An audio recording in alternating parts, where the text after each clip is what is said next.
Hello everyone, इस video में हम बात करेंगे टॉप 5 कोडिंग जॉब्स के बारे में। अगर आपने इस वीडियो का पार्ट 1 नहीं देखा है तो आप यहाँ पर चेक कर सकते हैं। पार्ट 2 में हम प्रॉपर कोडिंग जॉब्स के बारे में डिस्कस करेंगे, जहाँ पर आप और कोडिंग लैंग्वेजेस में काम करेंगे। जॉब की कॉम्प्लेक्सिटी थोड़ी इंक्रीज हो जाएगी एंड आपकी रिस्पॉन्सिबिलिटी भी इंक्रीज हो जाएगी। एज अ फ्रेशर आप 20 to 24 लाख पर ईयर का पैकेज अर्न कर सकते हैं अगर आप इन स्किल्स में फोकस करते हैं। अगर आप चैनल पे नए हैं तो चैनल को जरूर सब्सक्राइब करना एंड अगर आप कोडिंग में ऑलरेडी कोई कोर्स कर रहे हैं तो जरूर कमेंट करना।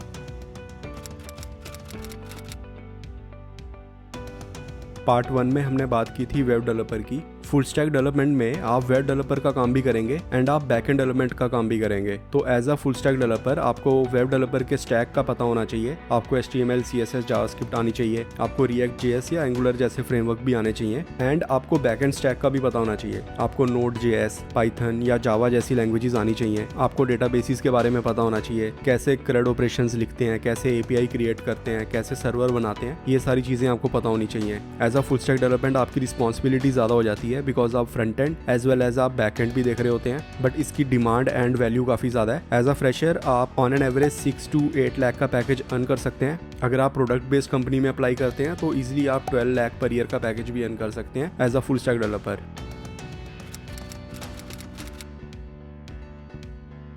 नेटिव मोबाइल डेवलपर का मतलब होता है कि आप एंड्रॉयड या iOS में ऐप्स बना रहे हैं यूजिंग नेटिव कोडिंग लैंग्वेजेस। जैसे एंड्रॉयड में अगर ऐप बनानी है तो आपको जावा या कॉटलिन का यूज़ करना होगा एंड अगर आप iOS के लिए ऐप्स बनाना चाहते हैं तो फिर आपको स्विफ्ट कोडिंग लैंग्वेज का यूज़ करना होगा। कुछ फ्रेमवर्क्स ऐसे भी आते हैं जहाँ पर आप एक बार कोड करेंगे एंड वो फ्रेमवर्क दोनों प्लेटफॉर्म के लिए ऐप बना देगा। इन फ्रेमवर्क से जो ऐप बनती है इनको हाइब्रिड ऐप्स कहते हैं एंड इन ऐप्स की फंक्शनैलिटी भी थोड़ी कम होती है। ये ऐप्स थोड़ी स्लो चलती है मोबाइल पे, इसीलिए नेटिव मोबाइल डेवलपर की वैल्यू ज़्यादा होती है। ऑन एन एवरेज आप 8 लाख पर ईयर का पैकेज अर्न कर सकते हैं एज अ फ्रेशर एंड जैसे जैसे आप एक्सपीरियंस गेन करेंगे आपकी वैल्यू भी काफ़ी ज़्यादा इंक्रीज होती जाएगी। नेटिव मोबाइल डेवलपमेंट आपको थोड़ी चैलेंजिंग लग सकती है बिकॉज आप ऑपरेटिंग सिस्टम को भी समझेंगे, आप रिसोर्स मैनेजमेंट के बारे में समझेंगे, आप डेटाबेसिस पे काम करेंगे, आप नेटवर्क लेयर पे काम करेंगे एंड जैसे आपको पता है कि हर साल एंड्रॉयड एंड iOS का नया वर्जन आता है विच मीन्स कि ये टेक स्टैक काफ़ी जल्दी चेंज होता है, तो आपको हमेशा अप टू डेट रहना होगा। स्टार्टिंग में आपको मोबाइल डेवलपमेंट थोड़ी चैलेंजिंग लग सकती है, बट अगर आप इस टेक स्टैक पे कंसिस्टेंटली वर्क करते हैं तो आप काफ़ी अच्छा इंप्रूव कर जाएंगे।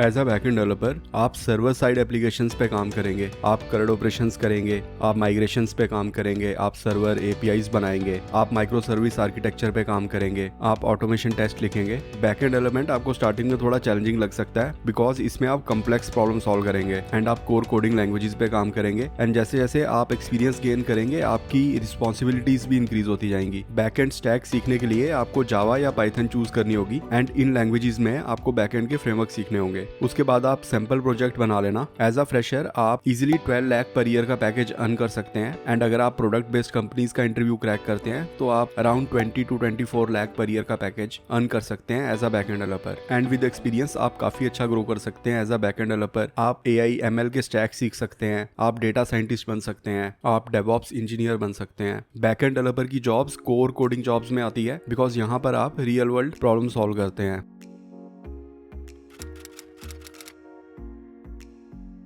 With 4 to 5 years of coding experience आप इंजीनियरिंग मैनेजर रोल के लिए अप्लाई कर सकते हैं। एज एन इंजीनियरिंग मैनेजर आप मल्टीपल टीम्स को लीड करेंगे, आपके अंडर काफी सारे डेवलपर्स काम कर रहे होंगे, आप उन डेवलपर्स को मेंटर करेंगे, आप गाइड करेंगे। एज एन इंजीनियरिंग मैनेजर आपकी रिस्पॉन्सिबिलिटी काफी ज्यादा हो जाती है बिकॉज आप मल्टीपल प्रोजेक्ट्स को लीड कर रहे होते हैं। आपको एंड टू एंड अपने प्रोजेक्ट्स की वर्किंग के बारे में पता होना चाहिए, आपको टेक्निकली भी पता होना चाहिए कि कैसे कोडर्स टास्क पे काम कर रहे हैं एंड आपको मल्टीपल टीम्स के साथ इंटरेक्ट करना होगा। आपको प्रोडक्ट मैनेजर्स के साथ, UI डेवलपर्स के साथ, सॉफ्टवेयर इंजीनियर्स के साथ एंड इवन एक्सटर्नल क्लाइंट्स के साथ भी आपको इंटरेक्शंस करनी होंगी।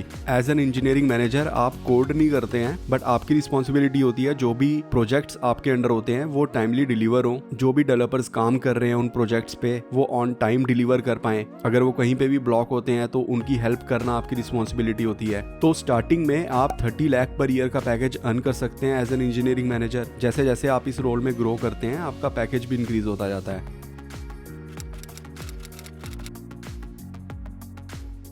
एज अ प्रिंसिपल आर्किटेक्ट आप लाइब्रेरीज फ्रेमवर्क्स लिखते हैं, जैसे React JS फ्रेमवर्क है, जावा कोडिंग लैंग्वेज है या पाइथन कोडिंग लैंग्वेज है। ये सारी लैंग्वेजेस प्रिंसिपल आर्किटेक्ट ने ही बनाई हैं। फॉर एग्जांपल अगर आप एज अ फ्रेशर ज्वाइन करते हैं तो काफ़ी ज़्यादा चांसेस होते हैं कि जो भी आप कोड लिख रहे हैं उसमें काफ़ी सारे बग्स हों एंड जो भी आप टास्क पे काम करें वो प्रोडक्शन पे ब्रेक हो जाए, उस पे एरर्स आ जाएं। तो उन चीज़ों को मिनिमाइज करने के लिए प्रिंसिपल आर्किटेक्ट एक गाइडलाइन बनाते हैं, एक आर्किटेक्चर क्रिएट करते हैं कोड का एंड उस आर्किटेक्चर पे आप काम करते हैं। काफ़ी सारी कंपनीज में प्रिंसिपल आर्किटेक्ट लाइब्रेरीज बनाते हैं, फ्रेमवर्क्स बनाते हैं, मॉड्यूल स्ट्रक्चर बनाते हैं एंड आप उन्हीं लाइब्रेरीज, उन्हीं फ्रेमवर्क्स का यूज़ करके टास्क पे काम करते हैं। तो after around 7 years of experience आप प्रिंसिपल आर्किटेक्ट रोल के लिए अप्लाई कर सकते हैं एंड आप 30 लाख पर ईयर का पैकेज अर्न कर सकते हैं एंड विद एक्सपीरियंस आप काफ़ी अच्छा ग्रो भी कर सकते हैं इस रोल में। Engineering manager and principal architect ये दोनों पैरेलल में चलते हैं, मतलब इंजीनियरिंग मैनेजर की सैलरी एंड प्रिंसिपल आर्किटेक्ट की सैलरी ऑलमोस्ट सिमिलर होती है, but technically principal architect engineering manager को रिपोर्ट करता है।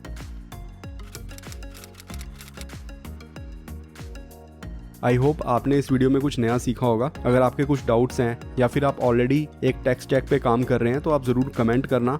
अगर आपके पास ऑलरेडी कोडिंग स्किल्स हैं बट आप कंफ्यूज हैं कि आप कैसे ऑनलाइन जॉब्स के लिए अप्लाई करें तो उसके रिलेटेड आप वीडियो यहाँ पर चेक कर सकते हैं।